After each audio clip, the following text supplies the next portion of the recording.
আসসালামু আলাইকুম প্রিয় দর্শক, অন্য মঞ্চের আলাপচারিতায় আপনাদের সকলকে আমন্ত্রণ জানাচ্ছি।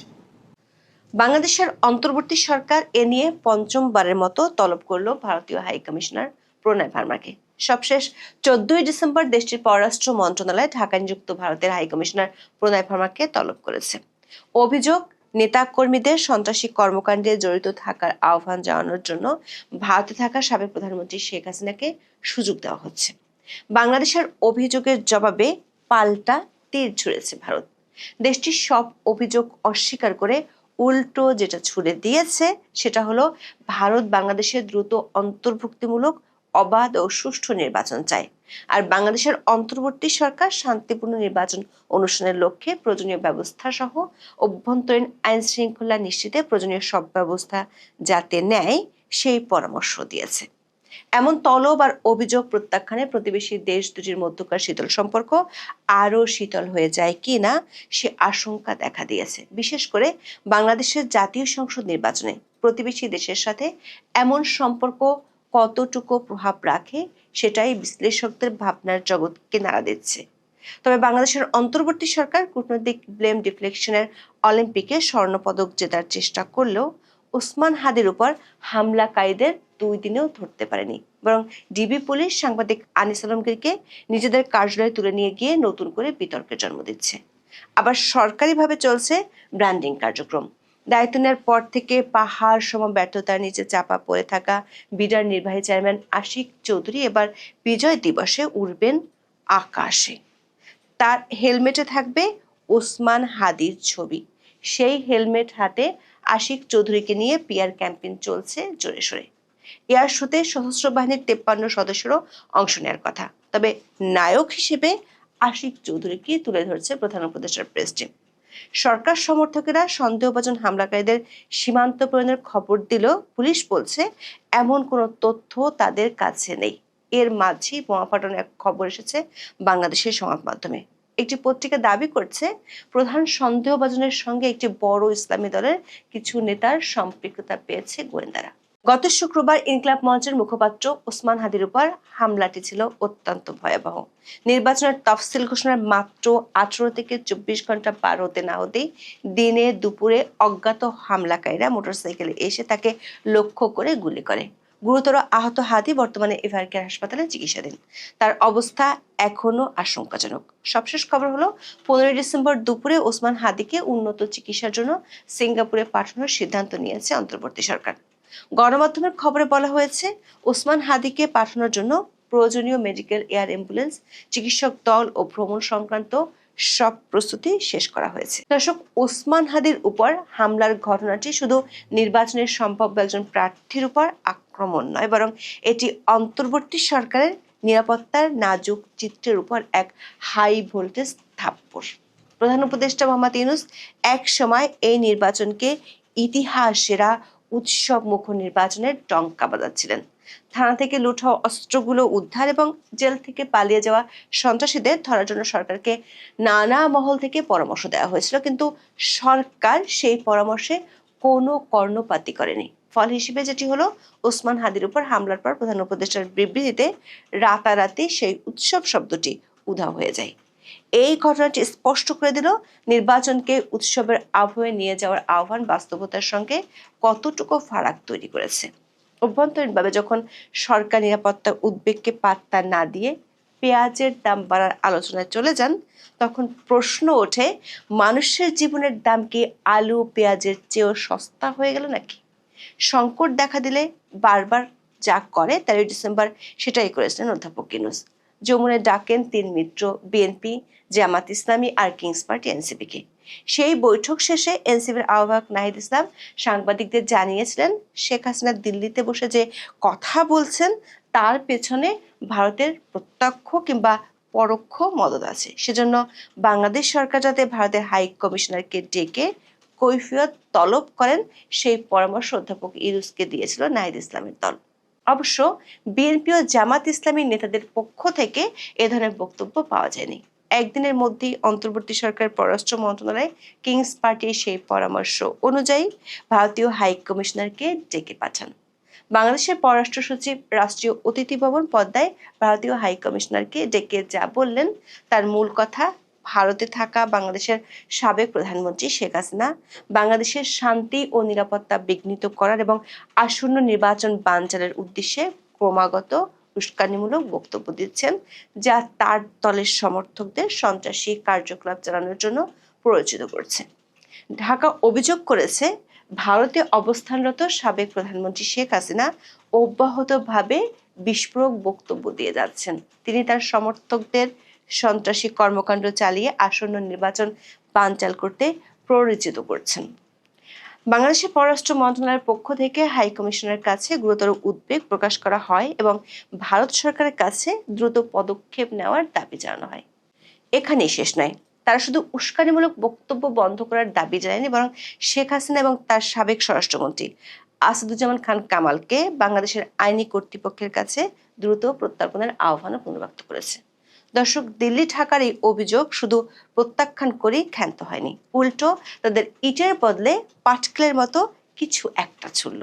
রোববার ভারতের পররাষ্ট্র মন্ত্রণালয়ের এক বিবৃতিতে জানানো হয়েছে, ভারতে থাকা আওয়ামী লীগ সদস্যরা বাংলাদেশে সন্ত্রাসী কর্মকাণ্ড চালাচ্ছে বলে বাংলাদেশের পক্ষ থেকে যে অভিযোগ করা হয়েছে সেটা দ্ব্যর্থহীনভাবে প্রত্যাখ্যান করেছে দিল্লি।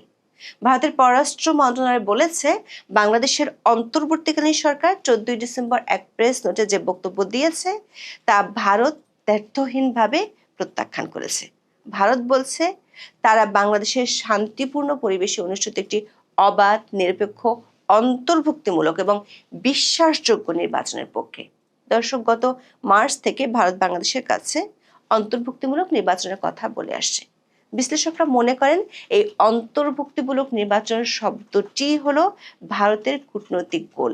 ভারত সরকার এর মাধ্যমে আগামী নির্বাচনে আওয়ামী লীগ সহ সব দলের অংশগ্রহণের পক্ষে কথা বলছেন। কিন্তু গত 12ই মে থেকে অন্তর্বর্তী সরকার নির্বাহী আদেশে আওয়ামী লীগের কার্যক্রম নিষিদ্ধ করে রেখেছে এবং সে কারণে আগামী নির্বাচনে আওয়ামী লীগ অংশ নিতে পারবে না। বিবৃতিতে ভারত সরকার প্রতিবেশী সরকারকে পরামর্শ দিয়েছে, সেটি হলো বাংলাদেশের অন্তর্বর্তী সরকার শান্তিপূর্ণ নির্বাচন অনুষ্ঠানের লক্ষ্যে প্রয়োজনীয় ব্যবস্থা সহ অভ্যন্তরীণ আইন শৃঙ্খলা নিশ্চিতে প্রয়োজনীয় সব ব্যবস্থা গ্রহণ করবে। দর্শক, এর আগে 4 বার একই ধরনের তলবের ক্ষেত্রেও ভারতের কৌশল ছিল এই একই ধরনের টিট ফর ট্যাট কূটনীতি। বাংলাদেশকে নিজের ঘর নিজেকে সামাল দিতে বলেছে দিল্লি, সেই সঙ্গে অন্তর্ভুক্তিমূলক ও গ্রহণযোগ্য নির্বাচনের দায়িত্ব স্মরণ করিয়ে দেওয়া হয়েছে। বোঝাই যাচ্ছে, অতীতের মতো এবারও অন্তর্বর্তী সরকারের অবস্থানকে আমলে নিতে রাজি নয় দিল্লি, বরং আইন শৃঙ্খলা পরিস্থিতির অবনতির দায় যে অন্তর্বর্তী সরকারেরই, সেটাও স্মরণ করিয়ে দেওয়া হয়েছে। মজার বিষয় হলো, শেখ হাসিনার কথা বলা ইস্যুতে ভারতের বিরুদ্ধে অভিযোগ আনলেও বাংলাদেশের পররাষ্ট্র মন্ত্রণালয় বিবৃতিতে ওসমান হাদির উপর হামলাকারীদের ধরতে ভারতের সহায়তা চেয়েছে।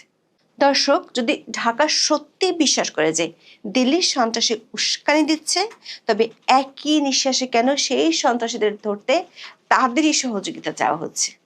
যদি ভারত ষড়যন্ত্রকারীদের আশ্রয়দাতা হয়, তাহলে কেন তাদের কাছে হামলাকারী প্রত্যর্পণের আশা করা হবে? কূটনৈতিক এমন ব্লেম গেম আর কূট কাচালের মধ্যে ওসমান হাদির উপর হামলার ঘটনায় আসল যে কাজ সরকারের করা দরকার ছিল, সেটি 2 দিনেও হয়নি। DMP commissioner Sheikh Mohammad Sajjad Ali 13 December দাবি করেন, তারা প্রাইম সাসপেক্টকে খুঁজছেন, হোপফুলি শিগগিরই হিট করতে পারবেন। তবে ঘটনার 48 ঘন্টা পরেও সেই হিট করা যায়নি। এর মধ্যে সরকার সমর্থক সংবাদকর্মীরা ফেসবুকে ছড়িয়ে দিচ্ছেন সূত্রবিহীন নানান তথ্য।